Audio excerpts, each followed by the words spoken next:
Thank you, the organizers, for the invitation and Irene for the kind introduction. And I'm happy to see all of you here at 7 p.m. in a Friday. So thank you very much for your audience. Tonight I'm going to talk a little bit about artificial intelligence for image analysis and how the things can go wrong when we are doing this. And I will start my talk telling that the AI is not a quick fix for image processing or image analysis, and I will tell you why. So we spend hours to days just acquiring data and annotating data, and after that we spend hours to days to train these models. The predictions can take seconds to minutes depending on what you're doing, and analyze the results of your model also can take seconds or hours. So AI is not the easy button that you can just press and have your results, but once it's done, can save you a ton of time. A great example of that is this cell segmentation approach, where we compare the manual annotation time to a cell pose model inference. So for annotating this kind of data manually, we should take about 11 minutes and to segment this same data using cell pose, that's a kind of a deep learn model or software, we're gonna spend just a fraction of a second. So really works, and you should really use if you know how to use and if you have a good model. To make the things clear, artificial intelligence is a computer system able to perform tasks normally requiring human intelligence. In the machine learning field, it's inside the AI thing and gives the computer the ability to learn without being explicitly programmed. And the deep learning version of this AI thing uses these machine learning algorithms in a brain-like structure, logic, and they are called artificial neural networks. To make it simple, we have here an input, that's a car, and for machine learning, what we do is extracting the features. So we extract all the information that we know about the car. So this car is blue, this car has 2 wheels, or this car has 2 windows, and then we give all this information for our computer that will, using this neurological network, will classify this image as a car or not a car. For the deep learning task is a little bit more complicated for the computer, not for us. So we have the same input, and we give all the tasks for the computer. So the computer will perform the feature extraction, and then we'll classify this as a car or not a car. And today I'm talking about bioimages, and this is no more than biological information given by numbers, as Sad mentioned before. So the images are composed by the raw data. That's just the matrix of pixels that compose and tell us the story about this image, and the metadata. That's super important in cell biology or ever field that we are gonna study with images. And the metadata is any kind of text that provide additional information for us about the image. If we have an image, we can process this image, and the image processing is any form of data processing for which the input is an image and the output will not necessarily be an image. And here we have 3 examples, where here in the first example we have an input as an image. So this is a phase contrast microscope image of some cells, and the output of this image processing task are the coordinates of each cell. Here in the middle we have an input as an image again, and the output is also an image. So at the left we have the raw data, and the right we have the label image, so telling us each of the objects that we have in this image. And we also have here an input as an image again, because we are image processing things, and the output it's a label. And here we have 2 examples of these infected cells or not infected cells. So here we are talking about image processing, and when we talk about image processing, we are talking about tasks that we can do with images like drift correction, denoising, improving sample resolution, or even artificial coloring some organelles, for example. And I will tell you that the image processing tasks are the playground for deep learning. We can probably do whatever we want in image processing nowadays using deep learning tools. And to exemplify what we can do, so here for the supervised convolutional neural networks, what we need to train or how this architecture works. We need a pair of inputs and outputs. The outputs here are the ground truth, so these input images are processed by our architecture or our neural network, and this neural network will give us an output. This output will be compared to the ground truth that we provide to the system, and this will result in a loss function. This loss function will be used to modify the weights in our convolutional layer. That's the simple way to tell you, and this is the hard way to explain. But here is just an image segmentation convolutional neural network architecture that's called the 2D UNet. And to make it simple, we have here an image, and this image will be convoluted or will be filtered. So this will generate new images here, and in the network, these new images will be downsampled and on again, depending on your network. And after that, these convoluted new images will be upsampled and convoluted again until they reach the same size of our input. And how do we know that the system works? We need to verify that the model is doing precisely what we want. In this case, we have phase contrast cells here, and we want a model that recognize or segment our cells. And clearly here, the results of the model 1, it's not doing what we want, but the result of the model 2 is doing exactly what we want, that's segmenting these phase contrast cells. Our eyes here can do pretty nice job. We can see here what's going on and which model is better than others, but there's a bunch of flavors of metrics that we can use to quantify these, and you should use that. So the first problem when we are training new models or new models is inconsistent annotations. So here in this case, we want to quantify the protrusions or the number of protrusions in this time lapse of the cells.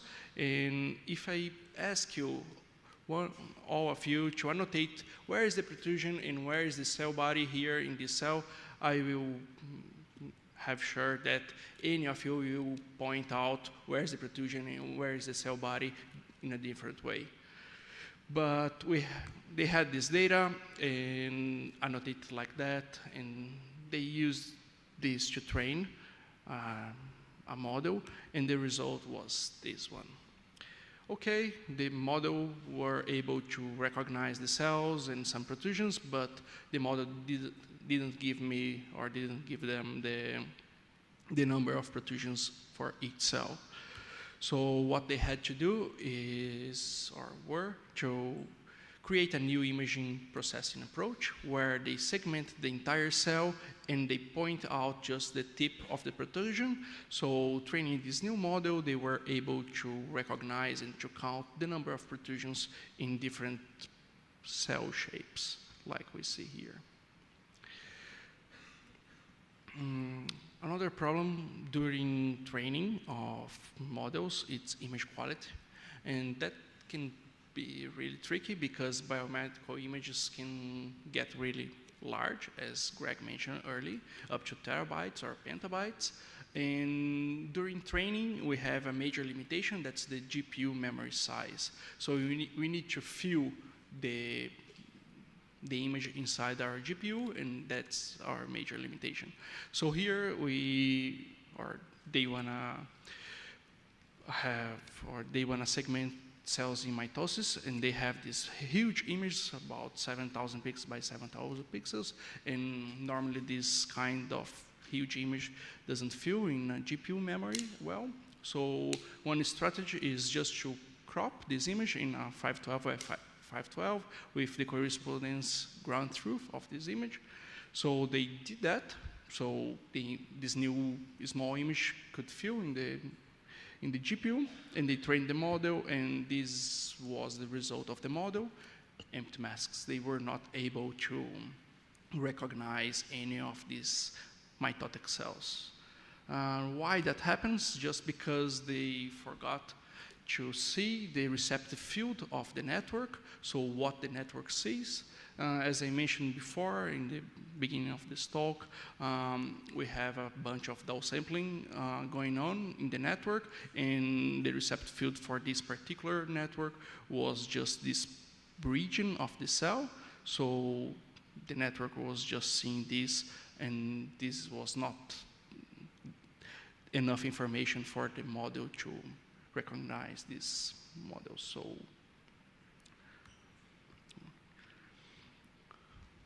when I started with this bioimage analysis things and starting to apply AI and deep learning to my image analysis problems, I thought, okay, AI can solve everything for me and will be super easy. And yes, they can solve, but I forgot to think that I need to train a machine to perform this task. So here in this case, just to simplify for you, we have this kitten cat, and I want to classify this cat as a kitten or as an adult. So I could build a network to classify this image entirely, but maybe it's better to break your networks in small tasks. For example, here you can break your network to classify, okay, I have a global classifier that will classify this image as an animal image or a plant image, and after that I can just classify this animal image as a kitten or as an adult. So you can simplify your network, and maybe you can have better results doing that. Another thing in biology, I think, it's bias, and we are surrounded by bias everywhere, and here is no different. So when we train a network, we need to fill this network with data, and sometimes we need to classify. And when we fill this, sometimes we don't have enough data for one of the classes, but we have a ton of information for the other classes. And if we fill this network during training with unbalanced classes, we can add bias here, because this network will be more toward to segment lemons than cats, for example. What we can do here in this case, we can just remove the samples when we have too much, but there is a problem when you have to fill samples. And I know, and everyone here as a cell biologist know that data collection and curation is expensive in many forms. So what we can do using computational approach is just picking up the data that we already have and adding some noise or blur or playing a little bit with hue or crop this image. So every time that we modify an image like that, we are creating a new image set.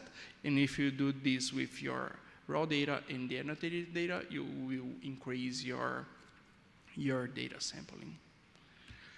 And why is data so important for training a network? Just because if you have few data, for example, here we just have 15 points, the training process will just learn too much about your data and will be super specialized to recognize just your data. And when you query your network, probably the network can fail because the new data is a little bit out of that model. So how do you resolve that? And we call this overfitting. How do we resolve overfitting with just more data? So if we train the same network or the same model with just more data, so now the model will learn these little variances of your data and will fit the model. So because this is such a hot field, AI and validation and image analysis, incredible bioimage analysts just put together these two beautiful papers in metrics and recommendations for image analysis validation and understanding metrics related pitfalls in image analysis validation as well. And if you're starting this field, I really recommend you to do this and to read this kind of paper on that. With that, I like to say what I'm expecting for this field in the next few years, or right now actually. Ricardo Henrique's group just published a paper on that. So what we are expecting in this field is just what we call self-driving microscope.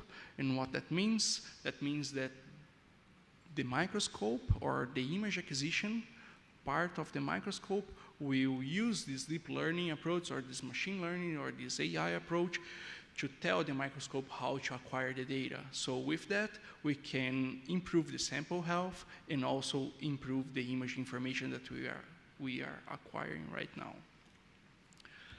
With that, I'd like to thank you all, and especially USP and ICB, and also the core facility to support research. That's the place where I work. Irene, and I also recommend you to reach out and to be member of the Latin American bioimage community. That's a growing community to spread the bioimaging across Americas or the Latin America. And thank you.